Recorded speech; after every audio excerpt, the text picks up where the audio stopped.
video, we're going to show how to import triangles, a variety of loss development arrays from Excel spreadsheets.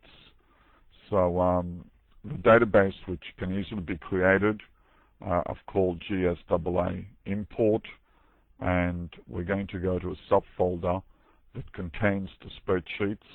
There are two spreadsheets in this particular example, but you can have as many as you like.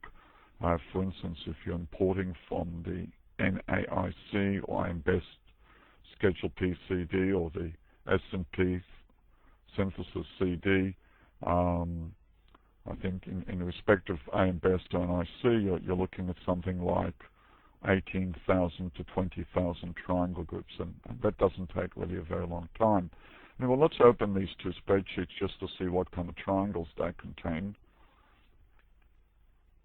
Different sheets, different triangles, paid, premiums, whatever. Then we go to a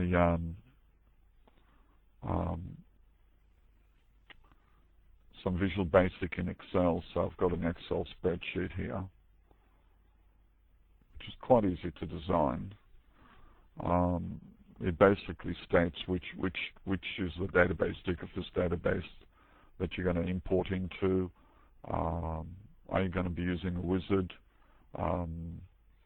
Where's the template? There's also a file which is a template, which is part of this importing routine. Let's open the template. Just some specification of data and cells and what you're going to import and so on. Let's close that. So what we do is just click on Create, Load Triangles and Triangle Groups. Let's do that. So you've got to wait several seconds.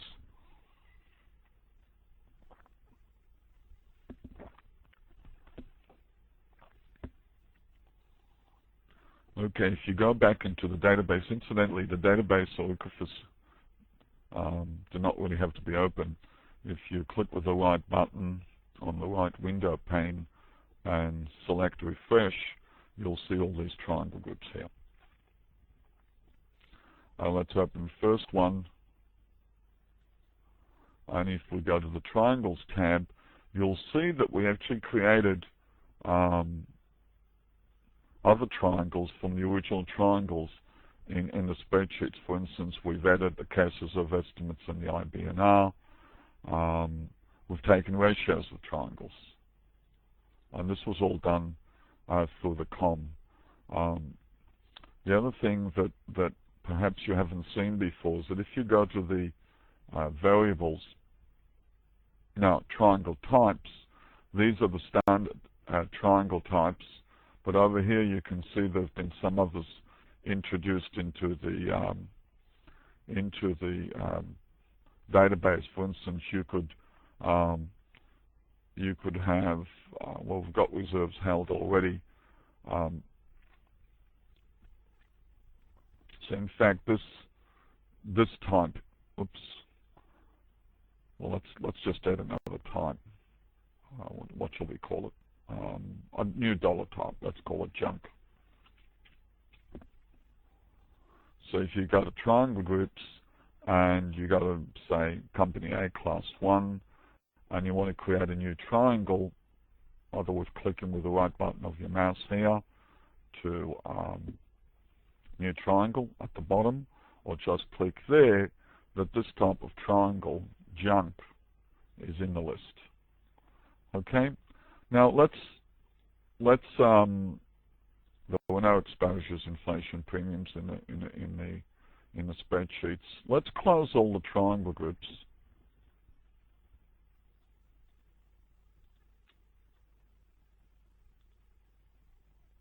Is to all.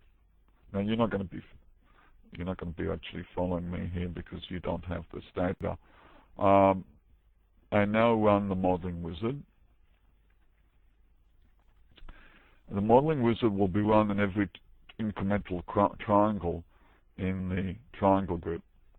And so if I go back to the database, open company A, I can close I can list all the models by just clicking here, And for the paid losses, we've designed these models: case reserves and IBNR, case reserve estimates, IBNR, every incremental triangle. The wizard would have designed models.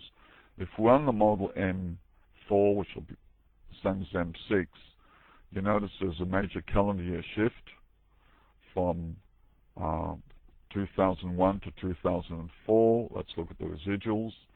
You might remember that residuals represent trend in data minus trend estimated by the methods.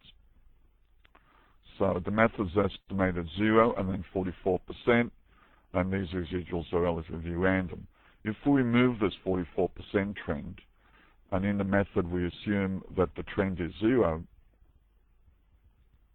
so now we're looking at the difference trend in data minus a 0 trend estimated by the method. So you can see actually this growing trend here, a large trend here. So let's bring the parameter back in. So now we're estimating 44%. Now, if you were doing a forecast and you wanted to be conservative, most of the money you pay in the next year or so, because you've got a strong decay, if you want to be conservative, you'd continue with that trend for at least one calendar year. So let's be conservative. Well, let's be conservative forecast. Let's go to future parameters and just continue with that trend for one more year.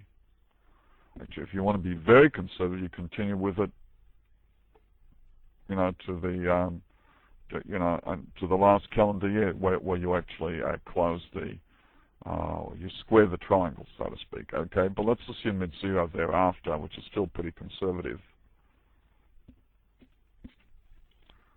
Of course, not as conservative as going all the way with the 44%. Okay, so we say save that as 1 year default, then 0. Save. Okay, let's look at the forecasts and the forecast summary. And we get a mean of 152 million. How much is the company actually holding in reserves, which is the sum of these two numbers? Let's change the view to accident by calendar period. Let's tile vertically. Minimize other types. Oh, that doesn't work. Let's tile vertically. Okay. Alright, so we've got the reserve forecast summaries. Let's go back to the triangle. And now tile vertically. Let's minimize this. The total reserves held by the company is some selected cells, 83, but we're getting 152. If you continue, so the way under reserved, if we go back to doing a forecast and assume now that the trend is always 0, in other words, it reverts to 0 immediately, save that as 0, do a forecast, we get 96, which is already larger than what they hold. They hold 84, so they're definitely under reserved. If we were to go to the paid losses cumulative and just use the LOF, that's the MAC method, well, you can see that there's a lot of structure in the residuals, this relative to this. More recently, the trend is higher than in the earlier years. Doesn't have any predictive power. Well, you need an intercept. There's some correlation there. Well, there is, because there's a big number, otherwise this looks pretty flat. So there seems to be really very little correlations. In other words, the method doesn't have much predictive power, but let's just do a forecast anyway. And I think it might even be larger, just for memory, than what they're holding. Yeah, it's 101. Okay. Now, when you receive the system, if you go to the subfolder where the system is located,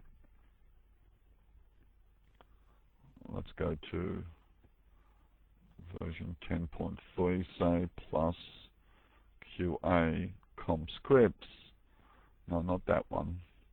That one, for instance, there is a Schedule P master. So there are instructions. You just put in your CD that you buy from the National Association of Insurance Commissioners, import.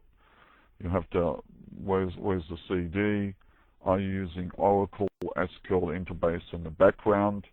The database name, some other options. Do you want to create any summary triangle groups? Some other options about, what you want to import. You press the button, import, where's that? Import NAIC Schedule P. 7 hours later, we'll have something that looks like this. Well, let's look at the AIM Best one, 2007.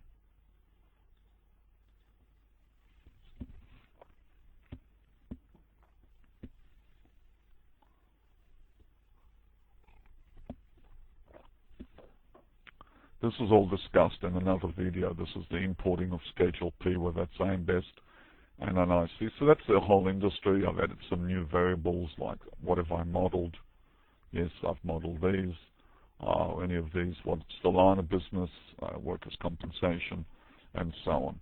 In fact, if you're a large company, you should be able to configure your global database, your corporate database, that it looks a bit like this Schedule P database, company name, but you won't have company name. You just might have subsidiaries. Well, I guess that's called company name, and so on. You could have any other variable actuary that model the data, whatever you like. Thank you.